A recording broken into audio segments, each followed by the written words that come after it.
Welcome to day 59 of our 2020 Focus Bible reading. We are in Matthew chapter 2.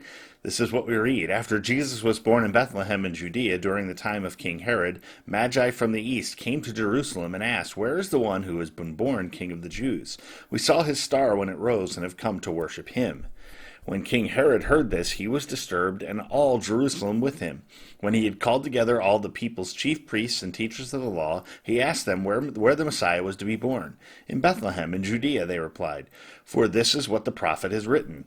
But you, Bethlehem, in the land of Judah, are by no means least among the rulers of Judah, for out of you will come a ruler who will shepherd my people Israel."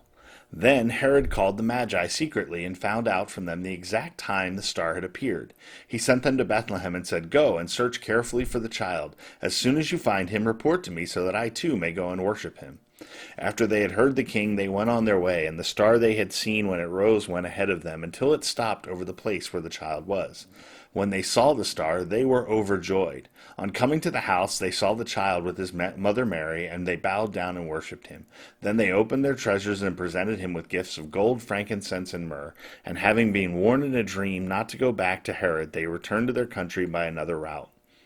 When they had gone, an angel of the Lord appeared to Joseph in a dream. "Get up," he said, "take the child and his mother and escape to Egypt. Stay there until I tell you, for Herod is going to search for the child to kill him." So he got up, took the child and his mother during the night, and left for Egypt, where he stayed until the death of Herod.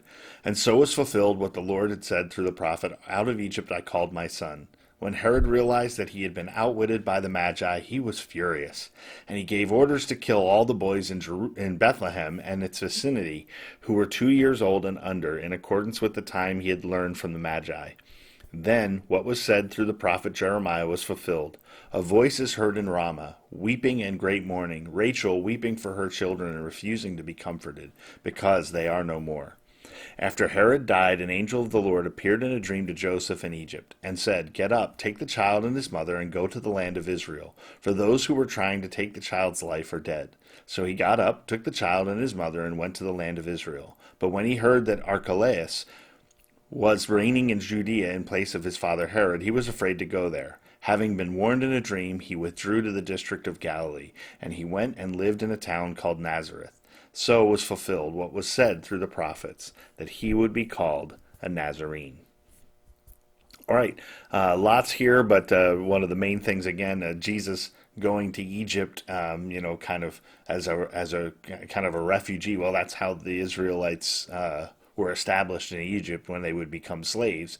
And so this idea of Jesus going to Egypt and then coming back from Egypt, again, is that kind of image of Israel itself. And the part that has always stood out to me is that the Magi went to Jerusalem not because they were following a star, but because they were following the way the world works. They were expecting a great child to be born, thought the new king was going to be born, so they went to Jerusalem where they felt like, okay, this is where we're going to pay homage, this is where we're going to see the king, only to discover that the king was kind of ticked that they were there to worship somebody other than him. And so it says that, they went there, caused trouble. Their very thoughts about the way the world works and how things should be actually ends up leading to the death of a lot of young boys, because had they just gone to Bethlehem, who knows how things would have turned out. But instead, they followed the ways of the world and thought, this is where we're going to find the child, only to discover he wasn't there.